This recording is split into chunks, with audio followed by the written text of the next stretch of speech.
This edition of the Ridley Report is brought to you by WeUseCoins.com.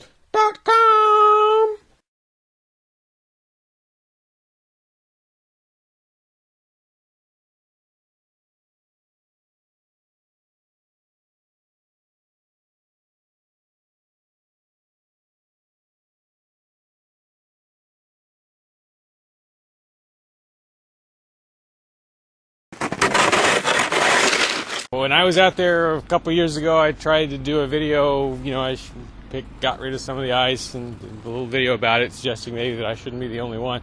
I don't think anyone even paid any attention, unless I'm missing something.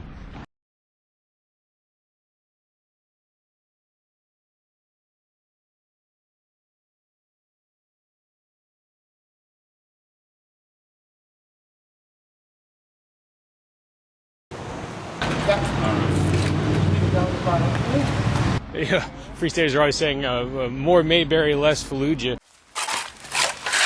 I'd like to say more Mayberry, less Move. If you remember Move, they were the communist-leaning commune in Philadelphia that was burned to the ground by authorities along with most of the neighborhood. Why? Well, because they were perceived as sort of a threat to the neighborhood. Their demeanor and actions didn't really always do much to help ease that perception.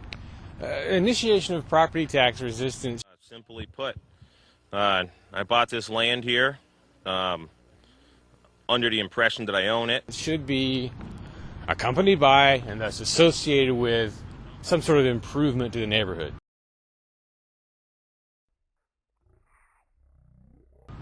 I mean, if you so much as sit on the porch at the CAC and have a conversation, there's a pretty good chance you're going to disturb some neighbors because they're that close. Imagine how much negativity there's going to be toward the CAC, toward Ian, as the place starts to become a real ground zero of some kind of property tax revolt.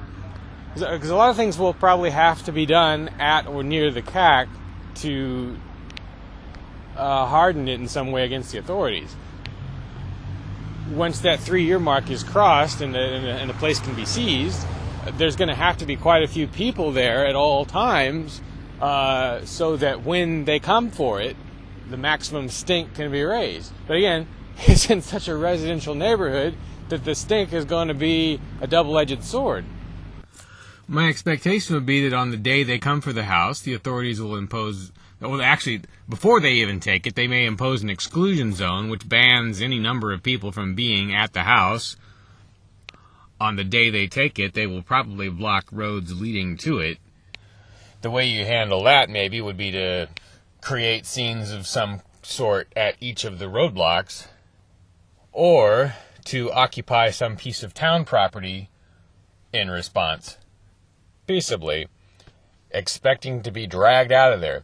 But the goal here, I think, probably should be not just to maximize publicity, everyone already knows that, but to trigger a sort of second or third phase in the property tax revolt, to inspire someone else to do the same thing, hopefully 10 or 15 someone else's.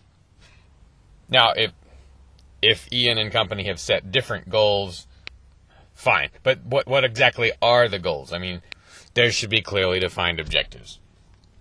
Every aspect of this should be documented as well as possible, especially on video. What would be relatively ideal is if there were some situation that could be created where the free keeners, Ian, whoever, are able to broadcast live inside some ongoing situation. So would that require barricades of some kind? Would it require boarding up the windows? Should there be some method by which the people inside the home can render the home unusable to the bad guys after they've got it? Again, in a peaceable manner.